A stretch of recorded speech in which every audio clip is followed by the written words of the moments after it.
തീവ്രവാദത്തെ ചൊല്ലിയുള്ള ചർച്ചകൾ പൊടിപറവെ മാനവികത ഉണർത്താൻ വേണ്ടി കാന്തപുരം AP അബൂബക്കർ മുസ്ലിയാർ നടത്തിയ കേരള യാത്ര തിരുവനന്തപുരത്ത് സമാപിച്ചു. തലസ്ഥാന നഗരം വെള്ളക്കടലായി എന്നാണ് പത്രങ്ങൾ അടിച്ചുവിട്ടത്.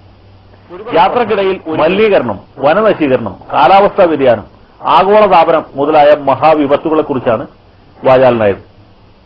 കൊല്ലത്തെ യൂനസ് കുഞ്ഞൊഴിച്ച് സകല ലീഗുകാരും കാന്തപുരത്തിന്റെ യാത്ര ബഹിഷ്കരിച്ചു.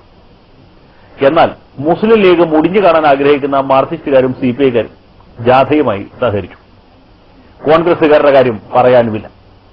തിരുവനന്തപുരത്തെ സമാപന ചടങ്ങിൽ മുഖ്യമന്ത്രി ഉമ്മൻചാണ്ടിയായിരുന്നു മുഖ്യാതിഥി. ലീഗ് വിരുദ്ധരായ ആര്യാടൻ മുഹമ്മദും മുരളീധരനും ഉത്സാഹപൂർവ്വം ചടങ്ങിൽ പങ്കെടുത്തു. കേരള യാത്രയുടെ പശ്ചാത്തലത്തിൽ ഖമറുൽ ഉലമയുമായി നടത്തിയ അഭിമുഖ സംഭാഷണമാണ് മലയാളം വാരികയുടെ കവർ സ്റ്റോറി. തന്നെ യാഥാസ്ഥിതികൻ എന്ന് വിളിച്ചാലും പരിഭവിക്കില്ല എന്ന് അദ്ദേഹം തുറന്നു പറയും.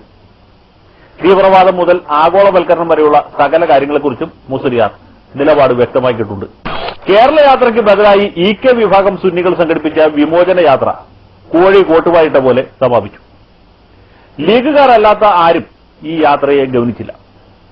കോട്ടുമലയും ചെറുശ്ശേരിയും കൂടിയാലും കാന്തപുരത്തിന്റെ രോമത്തിൽ തൊടാൻ കഴിയില്ല.